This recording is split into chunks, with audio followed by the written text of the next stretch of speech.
Hello, everyone, and thanks for joining From Quantity to Quality, the New Frontier for Clinical Data webinar. My name is Jordan Leibovitz, and I'm part of the marketing team here at IMO.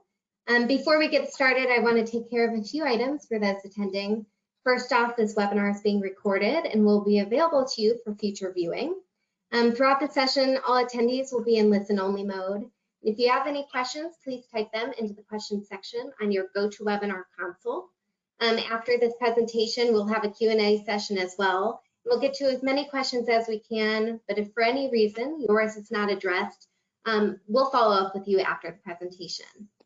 So today we have two speakers, Dr. John Lee, the CMIO at Allegheny Health Network, and IMO's Chief Strategy Officer, Dale Sanders. As mentioned before, if you have any questions or comments while our presenters are speaking, please type them into the question section on your control panel. With all of this being said, I would like to pass it over to Dale Sanders. Thanks, Jordan. Hi, everybody. Thanks for joining us today. And again, I just want to say thanks to my colleague and dear friend, John Lee, for partnering on this, what amounts to a road show. I don't even know. This is like the, what, fifth time we've done this, John? I don't even know. Basically on the same theme. It's better every time. Yep. And you know, part of what we're trying to do with this roadshow is raise awareness at a grassroots level for changing the way we're using EHRs today. It's not about criticizing EHRs. It's not about criticizing clinicians. It's about raising the awareness of data quality and at the same time reducing the clinical data entry burden on our clinicians. It's contributing to burnout. So that's the bottom line up front. And here we go. John, do you have any opening comments, friend? Nope, go ahead. Okay, there we go. For those who don't know IMO, it's essentially the de facto standard in EHR, EMR clinical interface terminology all the way back to 1994. I was actually one of the first clients. I think I was the first Cerner client when I was CIO at Northwestern.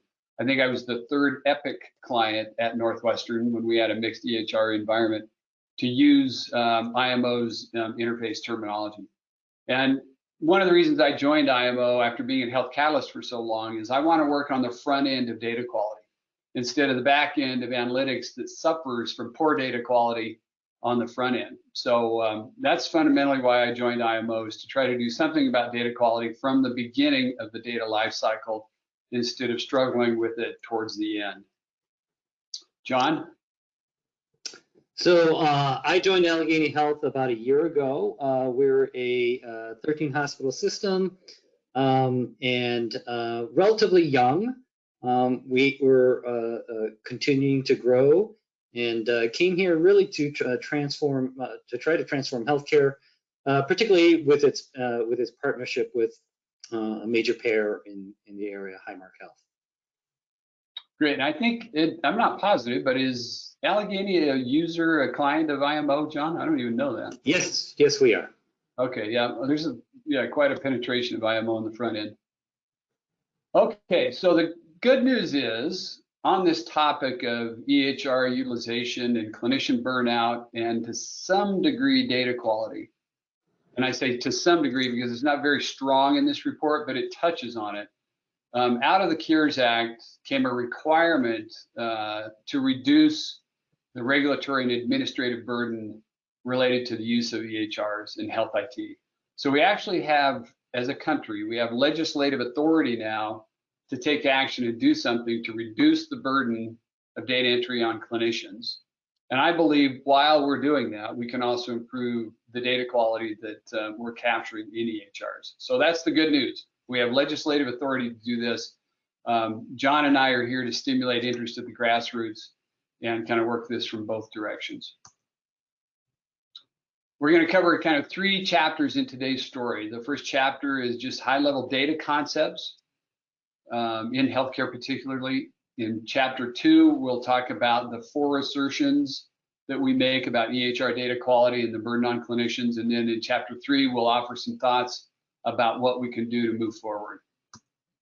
So here's some of the concepts. John, this one's yours.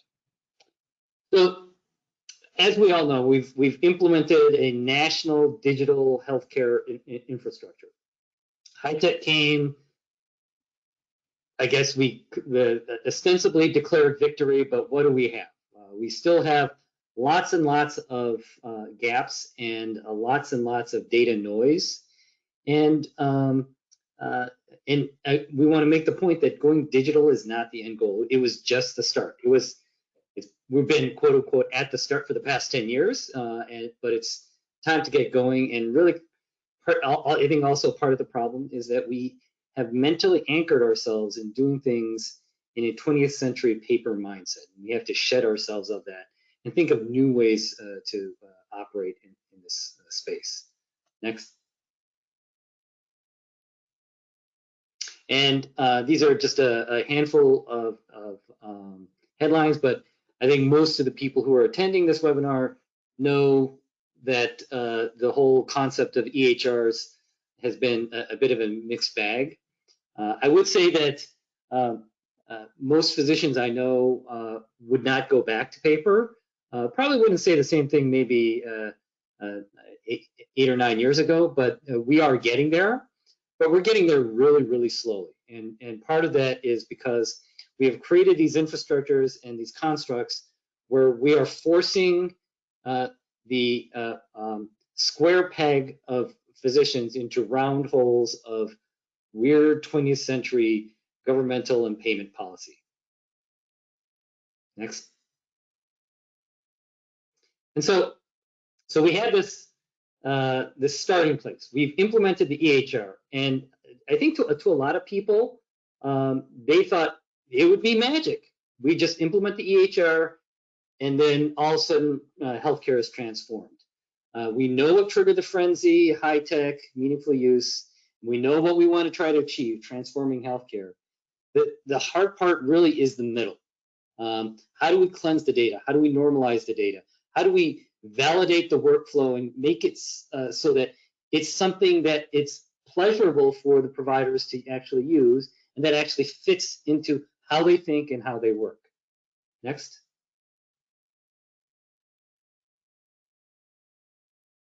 So I touched on this before. There was kind of this magical thinking. You have implement the EHR, all of a sudden we should have a good data infrastructure, and we should have all these data insights available to us, but it's just not happening. We need to think differently to fully leverage all of our digital efforts. You know, it struck me as being kind of ironic here that on a slide in which we're talking about modern digital strategy, we have a bundle of cables and a wireless. True. I just hit me. Okay.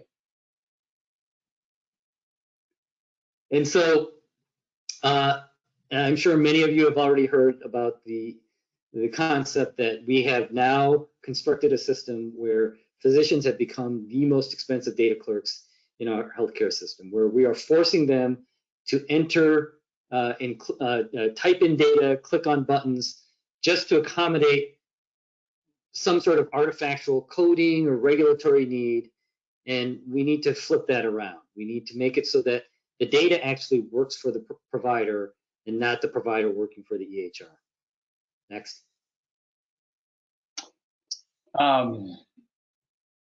Yeah, you know what, I borrowed this, you know, from Shakespeare. Shakespeare said, thinking is neither good nor bad, or I mean, problems are neither good nor bad, but thinking makes them so, right? And that's the case with data, right? So EHR data quality that we see now is good for billing, right? Because that was sort of the motivation behind it originally, was to capture an encounter and drop a bill. But I hope as a science and as an industry, we've moved beyond that to more formal decision-making theory. And so the bottom line is, and my assertion is, we'll talk about it later, is that EHR data quality is poor for situational awareness, hypothesis generation, and monitoring interventions and outcomes. And COVID really put a spotlight on how poorly prepared an EHR data strategy that we're using now is capable of supporting these traditional cycles in decision-making theory. So is the data quality all bad? Nope, it's good for billing. but that's all. It's not good for traditional decision making and the benefit of a clinician and their decision making processes.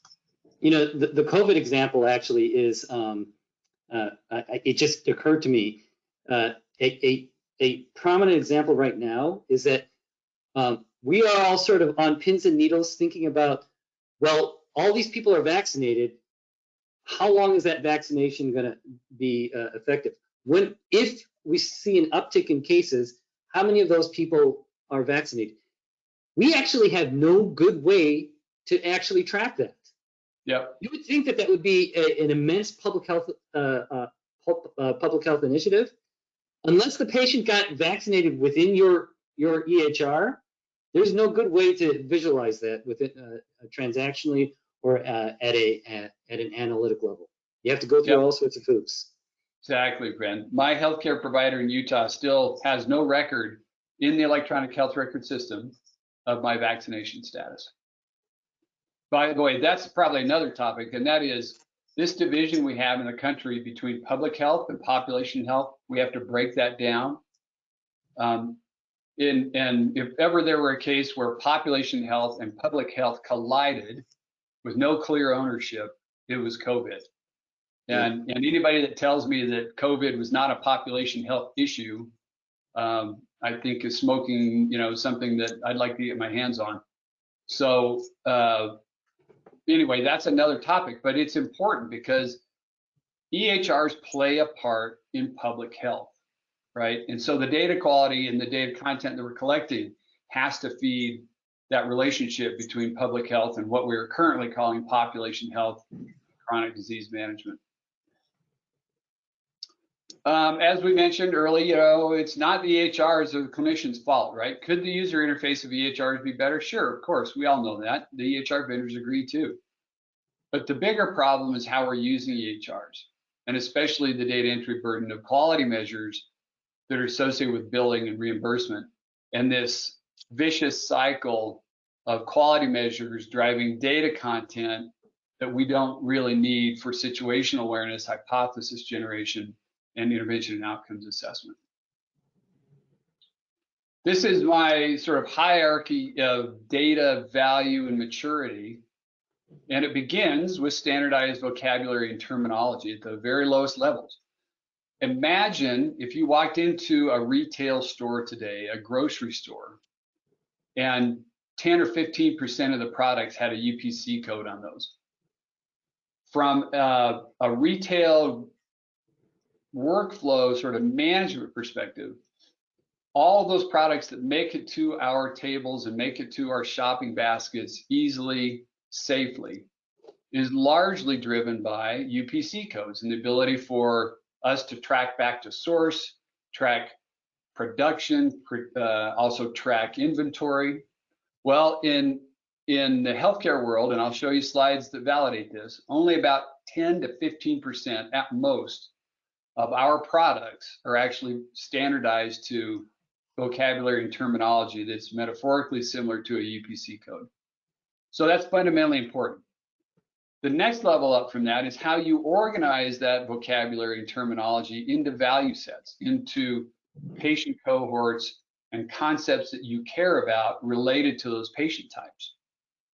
We have all sorts of problems with the way value sets are being managed in the country. We have to evolve the Value Set Authority Center, for example, way beyond just lists of codes to include the logic associated with binding those codes together into meaningful cohorts and concepts. In the middle, we start to transition into interpretation and value. Now we're getting into situational assessment and hypothesis generation.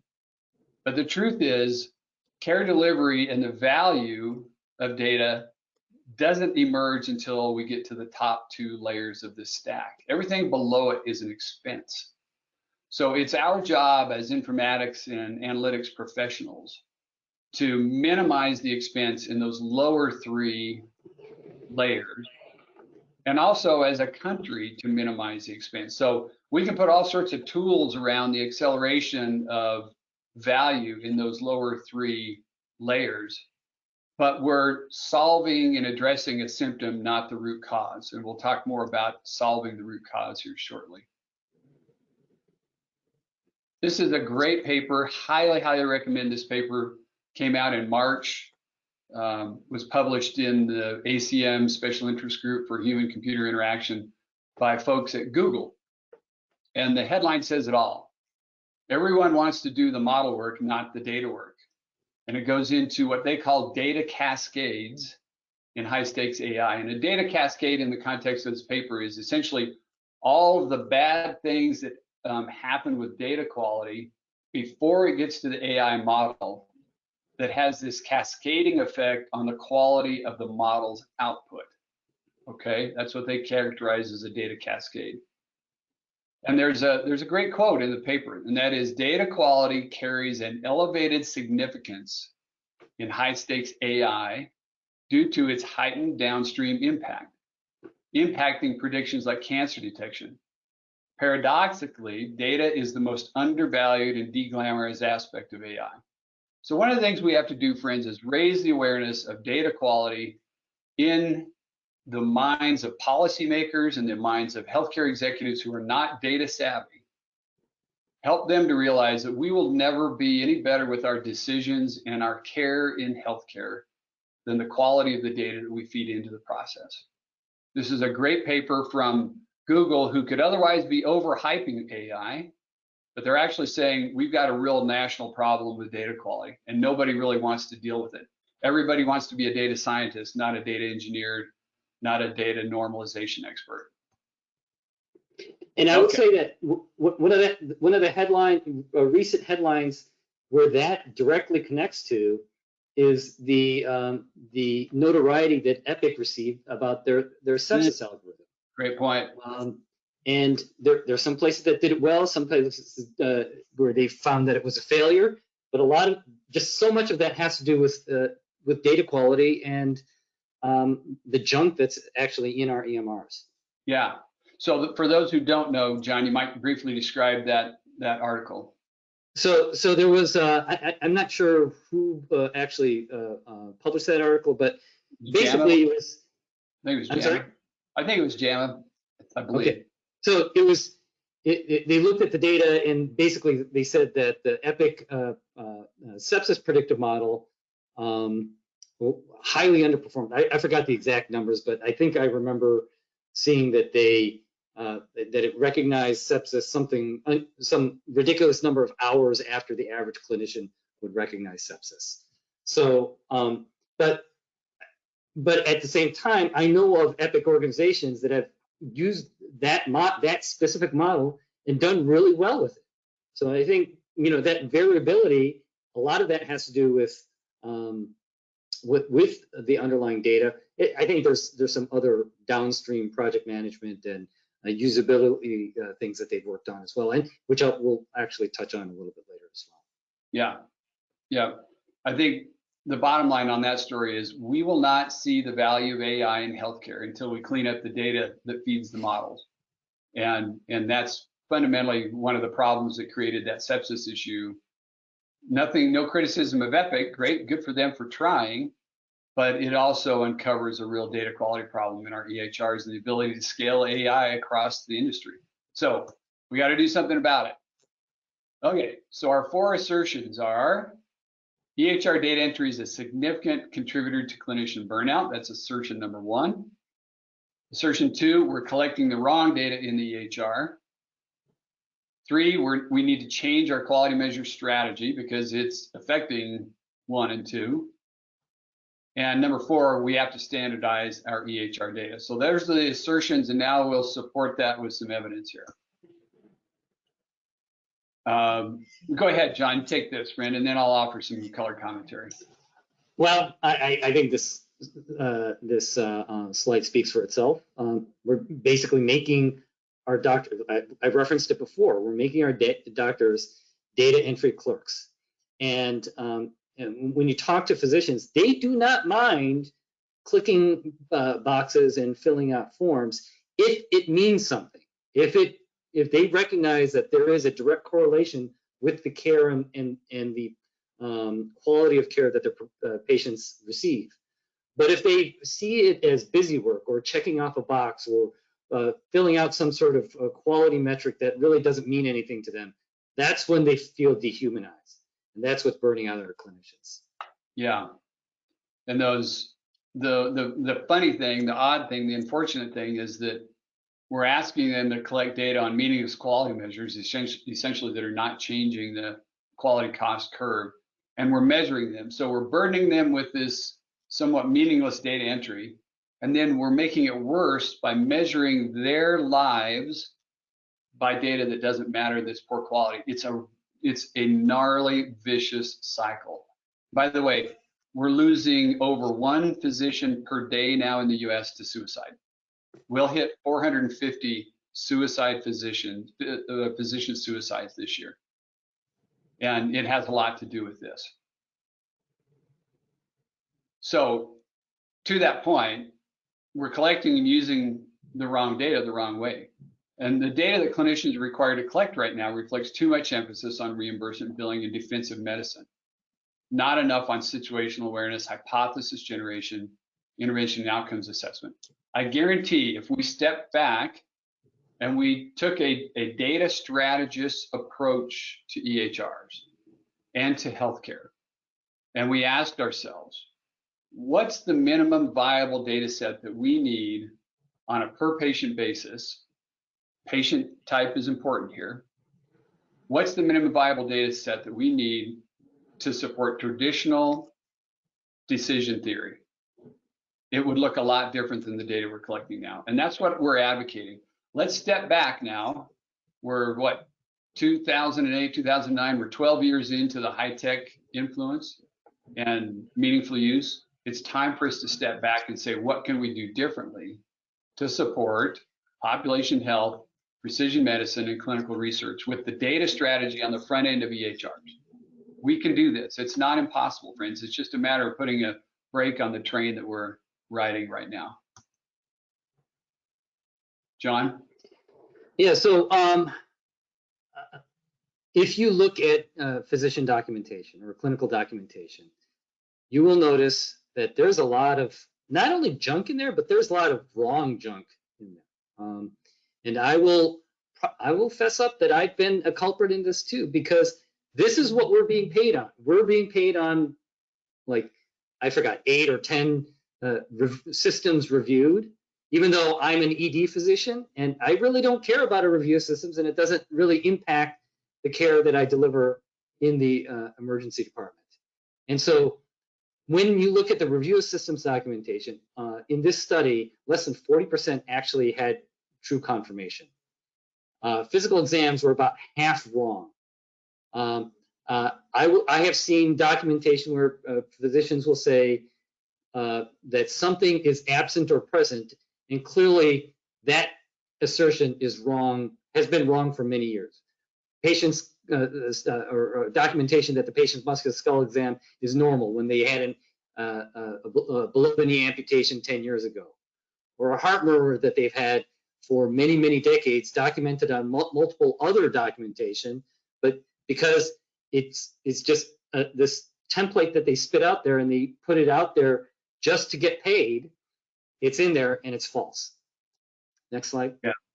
And it's reimbursement and volume driven, right, John? I mean, when you're pushing patients through at a volume sort of fee for service kind of way, it's going to encourage something other than the truth to be captured in their encounter, right? Right. And so, and I think anybody who's actually looked at clinical documentation nowadays knows this as well, that there's a very small chunk of the documentation, in this case 18%, that actually was novel, manually entered, thought-provoked content. All the other stuff is either pulled in from the rest of the chart, where it could be actually visualized in probably much better formatting, or even copy-pasted forward. And I think there's another study that shows that was sponsored by Epic, where they compared their non-US sites, the note length of non-US sites versus US sites, and I think the US sites were somewhere between 5 and 10 times as long in terms of character units. So there's and a lot of the propensity to do this is self-reinforcing, that clinicians have this notion that the more stuff that they put in, the more that they're going to get paid and the more they're going to be protected against lawsuits. I have a physician colleague of mine I know who basically takes an entire section of the note and then copies it within the same note into his assessment and plan, because he just thinks that the volume helps him both in terms of billing and med mal. Yeah. Some of the clinical notes problem is controllable by physicians, right, John? Some of it is pressure from the reimbursement and quality measures and defensive medicine perspective, but clinical notes can be improved significantly with behavioral change on the part of clinicians. And by the way, to all the VCs and private equity investors out there that are throwing tons of money at natural language processing and this hope that clinical notes is the holy grail of data value in healthcare. Guess what? It's not. Those models will not be any better than the quality of the data that's feeding it. And there's all sorts of evidence that our clinical notes are pretty low quality if you define quality as a description of the true patient condition and the encounter. And so this is a depiction, a pictorial depiction of what we just described. Stuff that's highlighted in purple is pasted, and the stuff that's highlighted in blue is data that's available elsewhere in the record that's just pulled into the note. And only the stuff at the very end that's green is actually novel content that actually transmits good information. Just think about that. All that wasted time, effort, and more importantly, wasted mental energy for people downstream trying to decipher what the heck is going on with this patient. Next. Yeah. By the way, for a red-green colorblind guy, we're going to have to change these colors. Sorry. Okay, so this is where I get pretty opinionated. My background in healthcare started at Intermountain in 1997. And so, I grew up and, arguably one of the pioneers in quality measures led by Brent James, right? I mean, Brent was one of the early advocates of measuring clinical quality. That's the good news. The bad news is our current quality measures strategy in the US is way off target, and it's burning out our clinicians. And I've witnessed this now for going on was at least 25 years, right? It was an analytics guy and an analytics pioneer. And I came in, from outside of healthcare, from space, defense, national intelligence, manufacturing at Intel. So I had this notion that we could actually measure quality in healthcare, but I've changed my opinion about that. And I've certainly changed my opinion about, and I have no support for the current clinical quality measure strategy that we're implementing that's driven by CMS and from the payers. So we have to do something to change this, friends. And it's not just the Sanders opinion here and my observations. It's also now the pioneers in quality measures that are coming out in opposition to the current strategy. And by the way, Brent James, dear friend and colleague of mine, would agree. He's not on this paper, but his good friend Don Berwick is. And this quote sums it up. These quotes: "What is primarily missing is not progress in measurement, but progress in results. Therefore, the hope reflected in the founding of NQF, the National Quality Forum, that developing, certifying, and using sound metrics of the quality of healthcare would drive fundamental improvement remains largely unrequited." This was a year ago. Now, there is a little bit of movement at CMS. I think they're calling it Meaningful Measures 2.0. But it's not moving fast enough, friends. We need to move quickly on this issue, if for no other reason, the empathy and the feelings we have for our clinicians that are burdened by this measurement and this data entry problem. Assertion number 4, this one's pretty obvious. Back to that chart, we have to standardize our data. We have to follow, you know, the role model of UPC codes in the retail world. COVID put a spotlight on it. We already knew it was a problem. We have to move from exchanging messages between EHRs to improving the quality and the standardization of data that's being exchanged. We have to care about the package content, not just the package. So as a minimum, we have to achieve comprehensive and persistent use of LOINC, RxNorm, and SNOMED in orders and results. Then we have to standardize patient cohorts and value sets on top of that. If you go back to that layered cake diagram, right? Standardizing vocabulary was the fundamental layer at the bottom. The next layer up was how we logically organize those codes into cohorts and into concepts that we care about in those patient cohorts. This is a paper from a good friend, dear friend, Bill Hirsch, fellow CMIO to John out at OHSU. And Bill and team published this paper in 2013. And the summary is that electronic health record data is incompatible with research protocols. So we're collecting data that's not working for quality measures, and we're collecting data that's not working for research, and we're collecting data that did almost nothing to help us manage and respond to COVID. What the heck are we doing with EHRs then, right? Not the right thing. Driving volume. Yeah, right, friend? Jeez. How are we doing on time? We're about halfway through the slides. We're at 27, and we got about, what, 20 more minutes. Okay, we're doing all right. Probably need to speed it up. Maybe a little bit.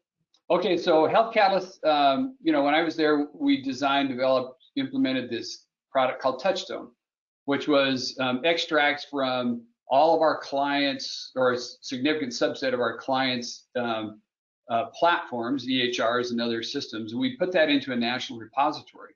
And at the time that we ran these numbers, now it's probably 6-7 months ago, there were 35 million patient records from across the country, from academic medical centers down to clinics, so well represented.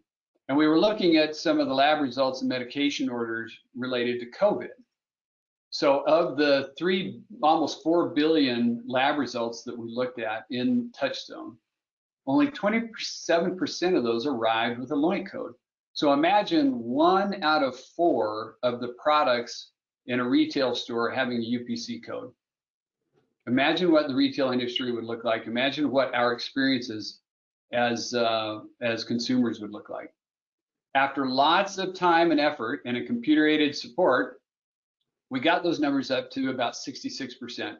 But guess what? It took months to get there. In the meantime, the value of data started to decline, right? So the time value of data matters.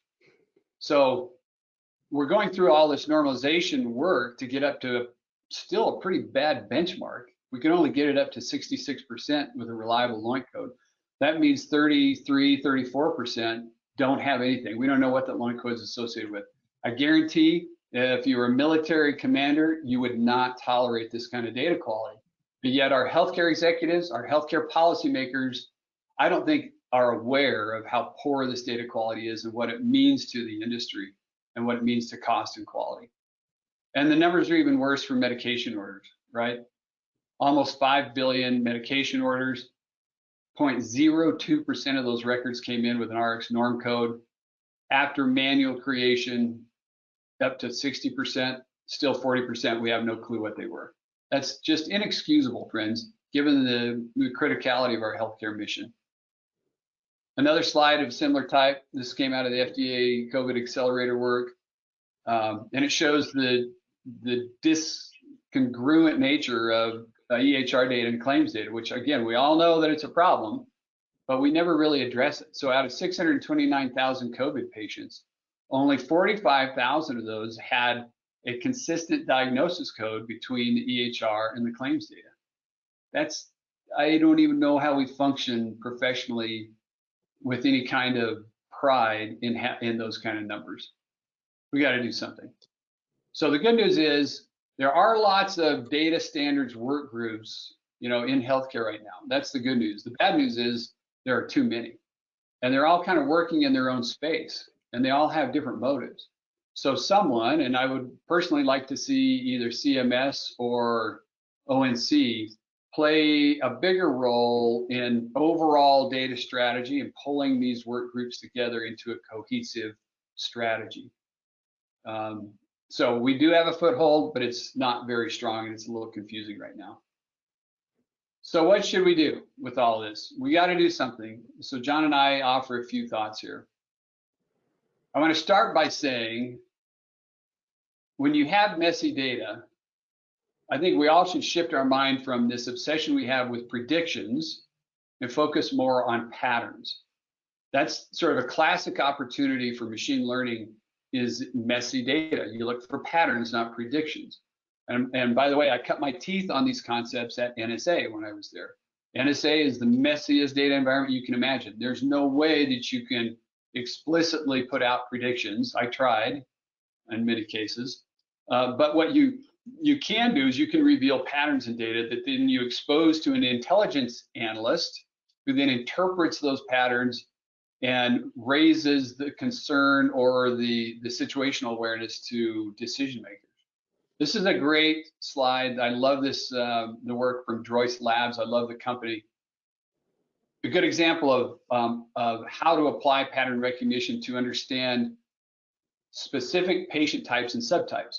So looking at CKD patients as the top cohort, 10 million patients in that cohort, analyzing 15 million episodes, 10 million labs, 23 million notes, so they're looking at clinical notes, and 4 million prescriptions, looking for patterns across those kind of data sets. These are the distinct clinical subtypes of a CKD patient that emerge from the machine learning algorithms. Now imagine if our data quality was better. The precision of these clusters, the tightness of these clusters, the granularity of subtypes, there'd probably be additional subtypes that would emerge here as well. This is the future of identifying patient types and subtypes. Machine learning, pattern recognition, not declarative SQL statements. Let the data speak to us. And the more that we increase the quality of the data and the precision of the data feeding machine learning, the better these types and subtypes will be. And that's how we get to precision medicine. That's how we get to precise clinical trials enrollment. That's how we get to precise pharmaceutical development. So to CMS and ONC, we have to require fully standardized orders and results. All EHR orders and results must be harmonized to national and international standards. And if we did this and we do it properly, it's behind the scenes. It would have zero burden on our clinicians, but it have a dramatic impact on the nation's EHR data quality and value. What's happening now is the only orders and results that are being harmonized right now are those that matter for reimbursement, and that's not good enough for population health, precision medicine, situational awareness. So one thing, Gail, I want to ask you about that.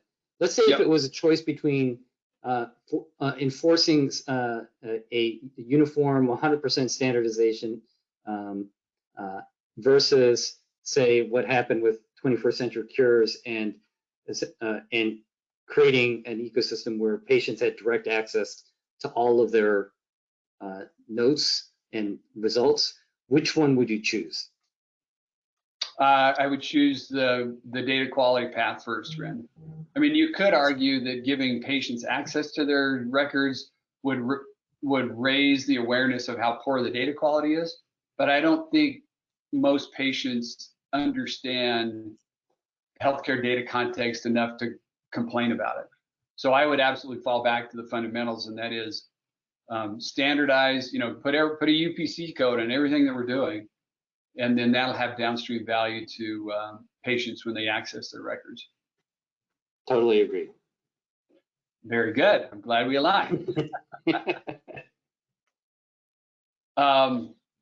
This plays back to what John was saying earlier. This is an interesting paper.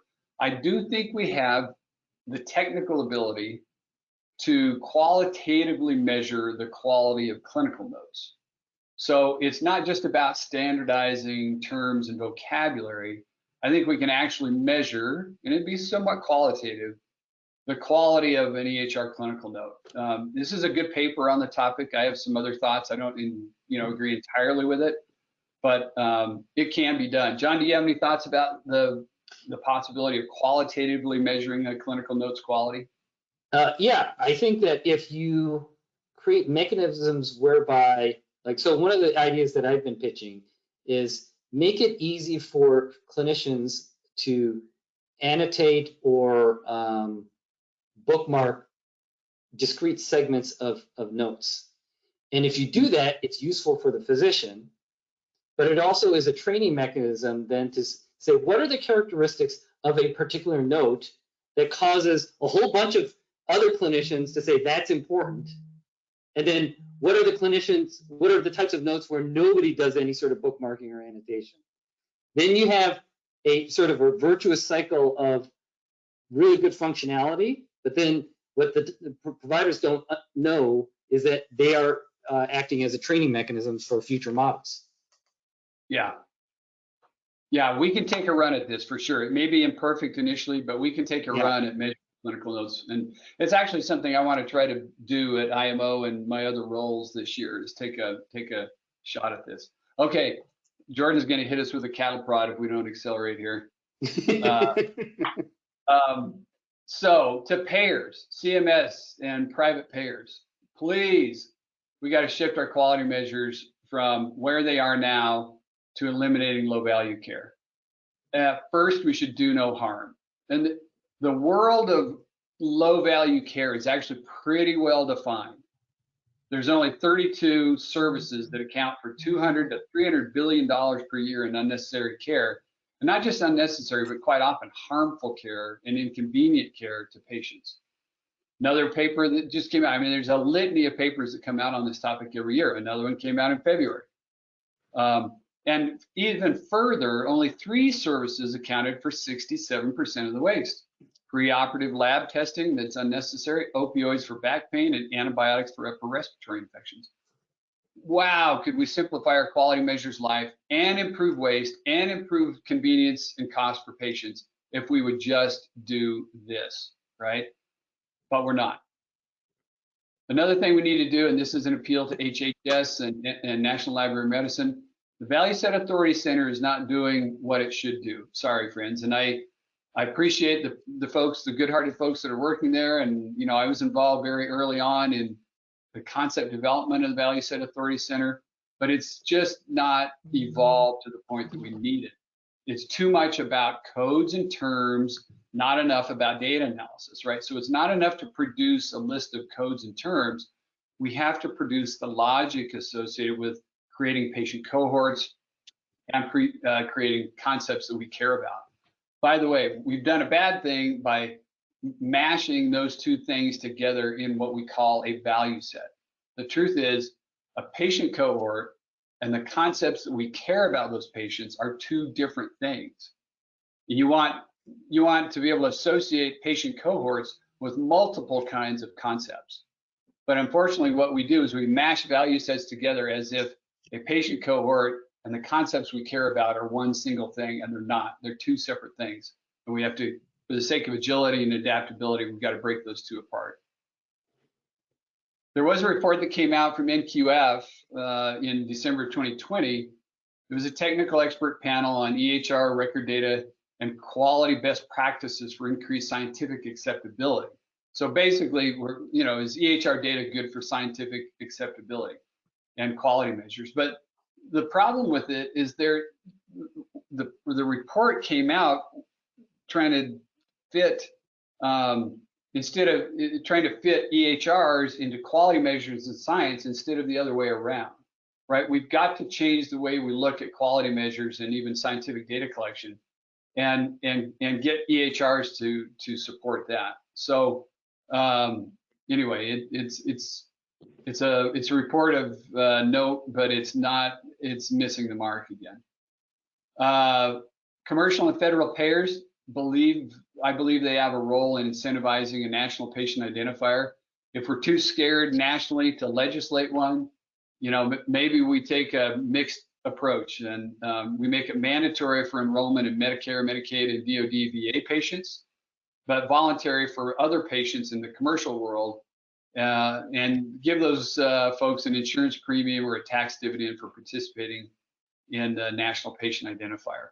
And again, follow lessons learned on managing this from internet domain names and retail UPC codes. We can essentially allow commercial industry to manage, a national patient identifier. So big government doesn't have to own it if we're scared of that boogeyman. I would point out that Israel was able to make enormous, very quick inroads into the COVID epidemic with their vaccination effort because they had a patient identifier. Totally, John, totally. So we've got to get past that boogeyman, and look, if Congress can't do it all the way, maybe just part of the way through Medicare, Medicaid, and DoD. John, this one's yours, your friend, information retrieval. All right, so I'm going to go really quick through some of these usability EMR slides. So basically, we have information and data organized in EMRs based on these paper folders. And there's different ways now, because things are digital, where we can tag and sort and filter them so that, for instance, a patient's white count, saturation, and chest X-ray can be connected to the pneumonia. A patient's white count, lactic acid, and saturation can be connected also to septic shock. And you can mix and match them. You don't have to have this one-to-many. You can have a many-to-many relationship, and it will allow physicians then to organize their data more flexibly. It'll create that a much better underlying infrastructure. Next slide. So this is both of these are the same actual medication list. So on the left, it is just sort of your normal medication list that's undifferentiated and just out there. But on the right, you can see very quickly, to Dale's point, this is actually kind of a form of that clustering that Dale was talking about, but much more crude and low tech. I can just glance at that medication list and know that the patient has high blood pressure, diabetic, and has either asthma or COPD. I don't even actually have to even look at the medications. I can do that instantaneously. There are things that are attached to the underlying data, to Dale's point about ARTS, norm, and some of the other underlying normalization and standardization. This is why it's important, because then you can do stuff like this. Yeah, this is a cool representation. Much easier to absorb as a human, right? Right. Okay. So we are right now forcing end users to go into this painful treasure hunt to find things in all sorts of different places of the EMR. We have the tools. There are tools available to navigate for them, and ultimately we want to use the data to feed the clinician and not the other way around. And ultimately we want to decrease mental workload. Next. Problem list and documentation. Why do we, I understand the concept of the problem list. Every physician understands the concept of the problem list, but the way that we have structured things right now is based on a paper pass where the problem list was this funny colored cardstock in front of a paper chart that nobody ever filled out. Now we have ways to really dynamically change and filter and surface different things to different people, so that an orthopedic surgeon, the patient has bad diabetes. To an internal medicine physician, the patient has uncontrolled diabetes, nephropathy, and retinopathy.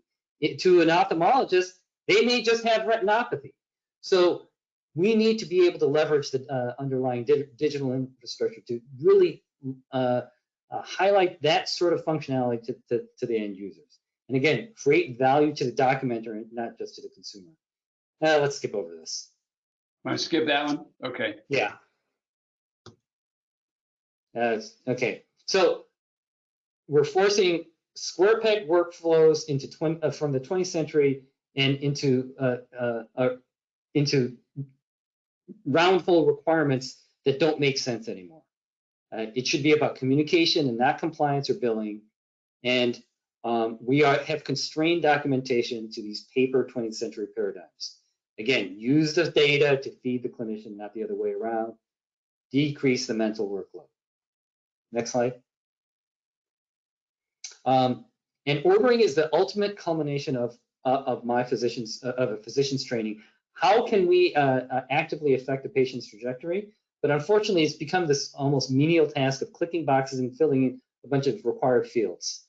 On the other side of things, the underlying data allows us to actually find patterns that are very predictable, and you can actually feed the stuff to the clinicians.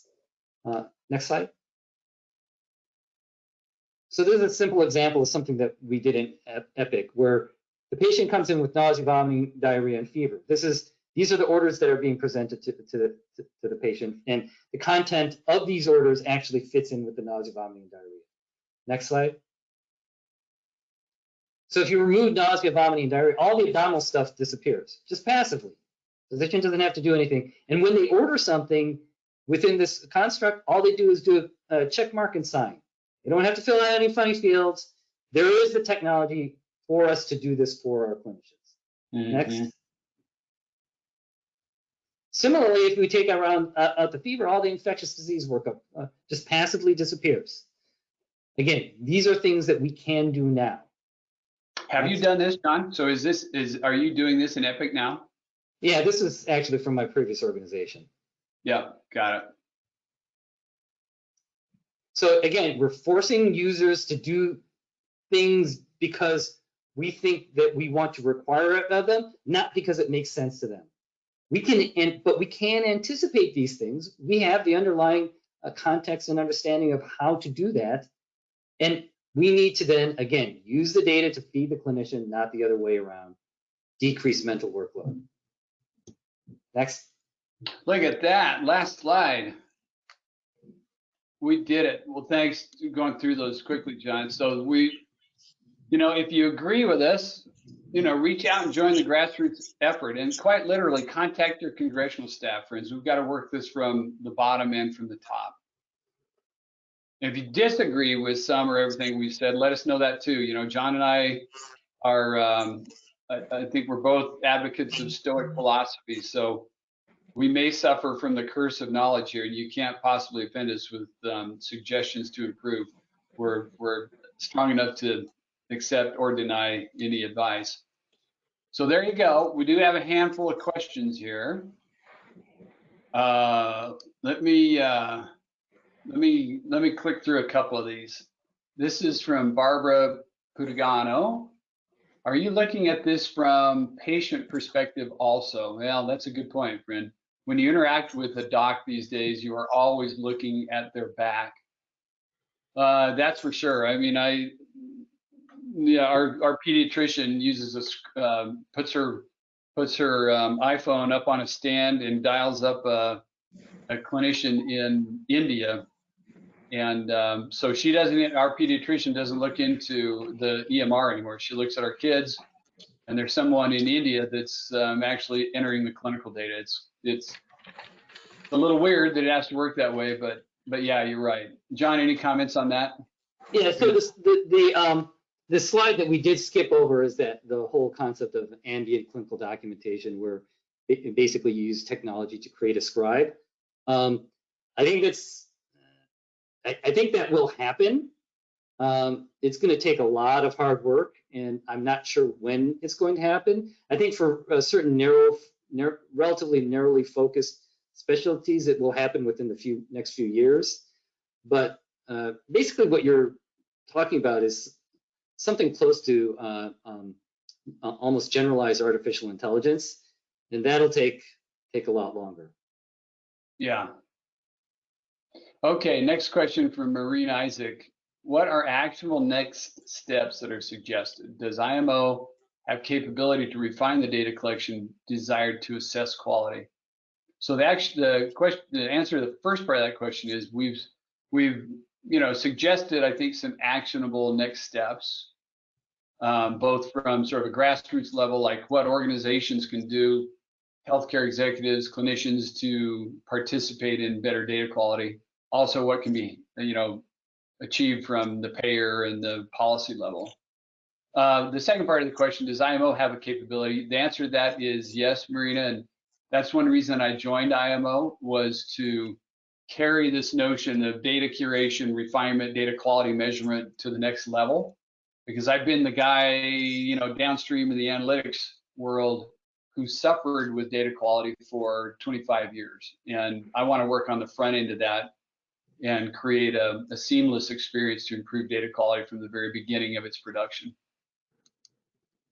So Dale, just a follow-up to that, do you envision IMO evolving from diagnoses and surgical codes to what you have described in your presentation as an actual real value set, discrete data elements with context and meaning, semantic meaning, rather than a single point in time. Yeah.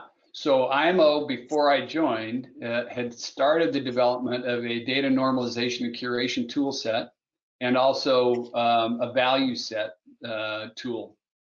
They call it precision sets. We are in the process. That's one of the reasons I joined the company. Is we're in the process of making changes to those products now, and very much aligning with everything that we've talked about here today. Yeah. Okay, Christopher Monke, glad that you joined. Hope you're still on, friend. Can we do the standardization in the absence of a national patient identifier? Sure, you bet, right? So we can do it. Will we achieve what's possible? No, but we can do it. And Christopher goes on to say, I worry that current patient matching is of insufficient quality to make this work. Yeah, I agree. You know, depending on your healthcare system, again, coming from Intermountain, Northwestern, the Cayman Islands, where I had to actively manage patient duplications and merges and demerges and all that, you know, I don't know that we really know how bad patient identity is managed in the industry right now. I'm guessing that we have at least 10 to 20% of duplicates out there. So can I take one? Jonathan Gold posted asked, the initial EMR offerings include the capture the feel of our paper records, folders with tabs. I've coined the phrase to describe the EHRs as pixelated paper. And I think just as I think that strikes upon the concept that we should move beyond that mindset. I've used the analogy of Google Maps. If Google Maps just copied and did a digital version of what we had before, what we would have is a series of AAA triptychs that we slid back and forth on our phones. So what we need to do is we need to Google Maps our EHRs and go beyond the concept of this is what we did in paper, we're going to do it digitally. Really, yeah, good point. Hey, you know what? There's a couple of really good questions. One from Randy Brunling and the other from Annie Moy related. What is it that you're asking people to reach out to congressional staff for? And a related one is there a template of talking points to discuss with our legislators? Are you working with any legislators on this endeavor? So, you know what? I think you both bring up a really good point. I think we need to put together a slide deck that we can share that people can forward to legislators. And the answer is, I am not working directly with any legislators right now, Annie, but that's on my to-do list. I have some relationships that can help with that. Right now I have been working with CMS, FDA, and ONC. The change of administration slowed those discussions down. And they're kind of absorbed with COVID and other things right now, but and the uninsured. But you bring up a really good point, both of you. Thanks. We do need to put together a tighter talking point that can be shared with legislators, and we'll do that. Thank you. I love that idea. Me too. Yeah, really good idea. We're almost out. You know what? I can stay over, Jordan. I don't know, John, if you can. I actually have to jump. Okay. I'll hang out for a couple of more minutes after and answer some of these questions, and I'll put words into your mouth and speak on your behalf, John. I'm sure you know exactly how I think at this point. All right, thank you, everybody. Thank you, John. Thanks a lot, friend. Thank you. Yeah, Dale, how about you go through a few more questions, and then we can always get back to people afterwards. If I don't answer them now, friend, I'll never get back to them. So let's see here. Dr. Monke says again here, 2 of the 3 low-value care items are linked to patient experience measures, which creates conflicting incentives for providers. Yeah, that's very true, right? Beckett, I mean, the truth is you know, we as patients, we always kind of expect physicians to order something for us. Low back pain, give me a painkiller. Runny nose, give me an antibiotic. I don't know that we all expect, you know, preoperative lab testing. I bet a lot of us would say we'd rather not have that. But yeah, I mean, I think part of this is saying no to patients and explaining why no is better than yes in these orders. Next question, Mary Shuttleworth asks, do you think the new 2021 outpatient documentation guidelines will trickle down to increase quality of data as it removes unnecessary documentation elements? I've wondered that too, right, Marie? I mean, you would think that maybe the time saved from unnecessary data entry will be translated into better data quality. But I think quality measures and the nature of clinical notes may still detract from that. But I think it's worth wondering, and I've wondered the same thing. Let's see here. There was a question in here about we're developing our own EMR. From Elizabeth Chidopi. We are developing our own EMR. Is there a place where we can start to look at data sets for standardization of orders, APIs, et cetera? That's definitely one we should follow up with, Elizabeth. I'd love to point you to some advice about how to do that. And believe me, if you set up your catalog of orderables from the beginning with standards, you'll be ahead of the game, and you'll realize in the future how invaluable that pause was in the development of your EMR. So, yeah, you can reach out to me on Twitter or LinkedIn, either way, Elizabeth, and I'll point you in the right direction. Okay, let's see here. Let me do one more question here, friends, and then we'll end the session. Jonathan Gold asks, or maybe states here. Oh, no, I think that's right. Dr. Lee answered that one already. Thanks, Jonathan. Well, friends, I think we've covered pretty much everything here. There's a couple of questions we didn't get to. Let me answer once more. Mark Spencer says, I have input on some of the IMO lexicals linked to ICD codes in some of the VSAC value sets. Who should I talk to about this? Reach out to me, Mark, on either LinkedIn or Twitter, and I will put you in touch. Thanks for the opportunity to hear some feedback. Appreciate that. Okay, friends, I think we better shut her down, Jordan. Thank you. Thanks, everybody. Thanks so much, Dale. If you want any more information about IMO or IMO solutions, please contact your IMO client executive or email sales@imohealth.com. Thanks so much for spending your lunch hour with us today, and we'll hope to see you again. Thanks, everybody. Have a good day.